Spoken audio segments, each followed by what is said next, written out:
నాగర్ కర్నూలు జిల్లా అచ్చంపేటలో ఛత్రపతి శివాజీ జన్మదినం ఘనంగా నిర్వహించారు.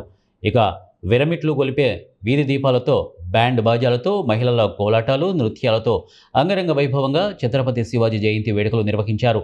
భారీ ఎత్తున ప్రజలు హాజరయ్యారు. ఈ కార్యక్రమానికి ముఖ్య అతిథిగా మాజీ ఎమ్మెల్యే డాక్టర్ గువ్వల బాలరాజు పాల్గొన్నారు. వీర శివాజీ జెండా ఊపి ప్రజలను ఆనందింపజేశారు. ప్రతి ఒక్క హిందువు ఆయన చేసినటువంటి త్యాగాలు స్మరించుకుంటూ ఈ కార్యక్రమం విజయవంతం చేయాలని వెంకటేశ్వర శర్మ పిలుపునిచ్చారు. ఈ కార్యక్రమంలో ఆర్ఎస్ఎస్, విశ్వ హిందూ పరిషత్, బీజేపీ నాయకులు పాల్గొన్నారు.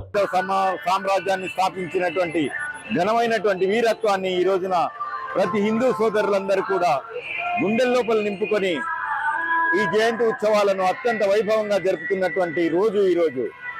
ఆ సందర్భంగానే అచ్చంపేట పట్టణం లోపల కూడా అత్యంత వైభవంగా ఈ రోజున ప్రతి ఒక్కరు కూడా ఛత్రపతి శివాజీ మహారాజ్ యొక్క జయంతి ఉత్సవం లోపల పాల్గొంటూ ఆ వీరుని యొక్క పరాక్రమాన్ని స్మరించుకుంటూ హైందవ సామ్రాజ్య స్థాపకుడైనటువంటి ఆ మహారాజు యొక్క వారసత్వాన్ని పుణికిపుచ్చుకొని ఈ భారతదేశం లోపల హిందూ యొక్క సమాజాన్ని అజేయంగా సగర్వంగా తలెత్తుకుని చేసినటువంటి ఛత్రపతి శివాజీ మహారాజ్, ఆయన కుమారుడైనటువంటి సంభాజీ మహారాజు, ఇట్లా అనేకమైనటువంటి హైందవ వీరులందరినీ కూడా స్మరించుకుంటూ ఆ హైందవ అంటేనటువంటి వీరత్వం, శూరత్వం,